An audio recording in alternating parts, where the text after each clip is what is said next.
Hello, and welcome back to another episode of Skyrim Plus. Today we're featuring Dovahkin Abode.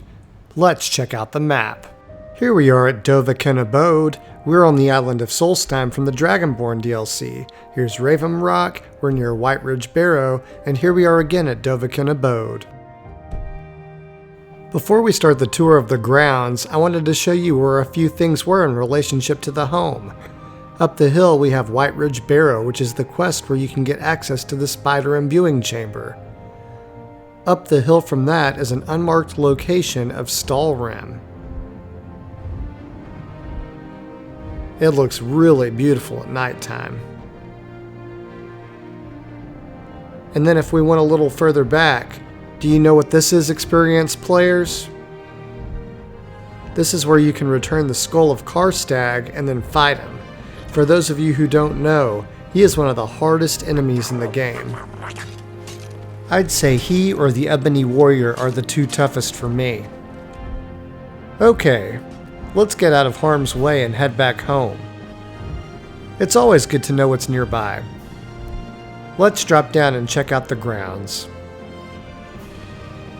The first thing I notice about the home is the large light from Blackreach.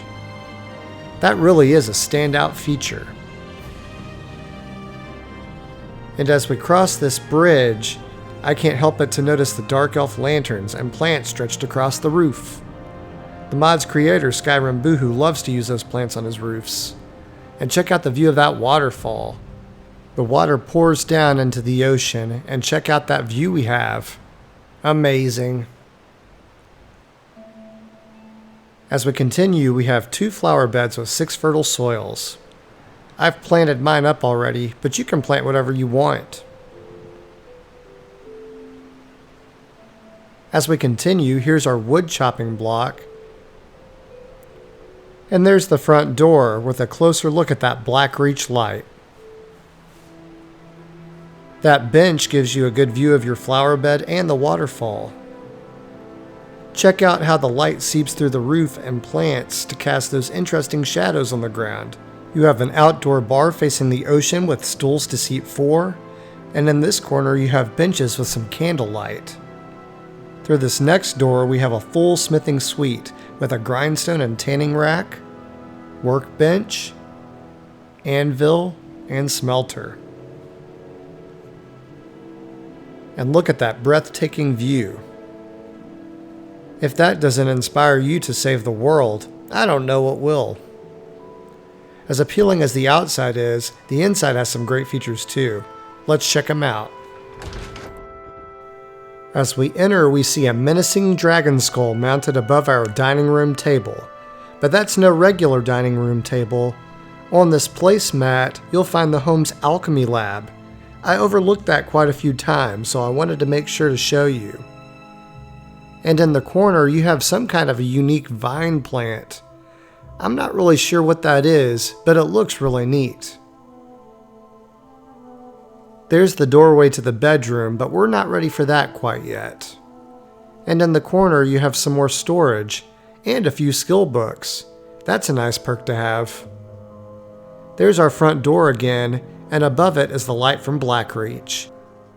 Look how it makes the shadow appear above the cabinet. That's pretty neat. I've only seen that in a couple of home mods, mainly Modder's Manor that comes to memory, and that was really impressive to me at the time. There's a shrine to Telos in the corner that reduces cooldown time between shouts by 20%. And this room has a bonfire, and right on the corner is a cooking pot that you can use for your cooking needs. And then behind the bonfire you have this great bench, and you have a whole bunch of cool plants planted behind you. Let's sit down on the bench for just a moment and take a look into our living area. Pretty nice little view. Okay, let's go straight across where we have a shrine of Akatosh. That gives you a 10% boost of magicka regeneration, and then you also have some of the insects in a jar and some nice candle lighting. And this is an auto-sort bookshelf that can contain as many as 210 books. Let's go check out the attic. Most of the attic is exactly what you think it would be used for. Storage. There are lots and lots of storage containers up here. There's the door that we took to get here. You have a few chests as well, a knapsack, and then through this door you have a couple of beds for your followers. Here's one on the left, a little candlelight, and then one on the right, and some weird kind of creepy chair in the corner. Now that we've seen what the attic has to offer, let's go back downstairs and see the rest of the place. The last area of the home we haven't seen is the bedroom. In this corner, we have kind of like a display area. There's a mannequin, a couple of display cases, some places to store some things. And then you have a charis, a Dwemer ballista, and then on the other side you have a strong box. Okay, let's see what else we have. It looks like you have some instruments to impress your friends. And then over here you have an enchanting area. You have a custom enchanter that looks like a black book. It looks like you have an insect in a jar, some more bookshelves, and another strong box. And then check out this amazing bed. Look at the Skyrim symbol prominently displayed above your bed, kind of like its own headboard. And then you have a double bed, so if you have a spouse, they can stay with you too. That book underneath the Skyrim symbol is a teleport spell to the home. And then over here you have an interactive fast travel map to different points on Solstheim. We're going to show you where each of these takes you, starting with the marker on the bottom right.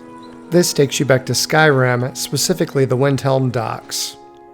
The marker next to that takes you to Ashfall's Tier, which is a location you'll use for the Ghost of the Tribunal quest for the Anniversary Edition. It's right near Raven Rock. The marker in the middle of the map takes you to the bottom of the stairs near the Temple of Miraak. If you follow this trail, you'll eventually find your way to the temple. The marker in the upper right-hand corner of the map takes you to Tel Mithrin, where you'll have access to master trainers in both conjuration and enchanting. And the last map marker in the upper left takes us to the Skull Village, an important destination during the Dragonborn DLC. This was the last feature of the home, so now it's time for some final thoughts.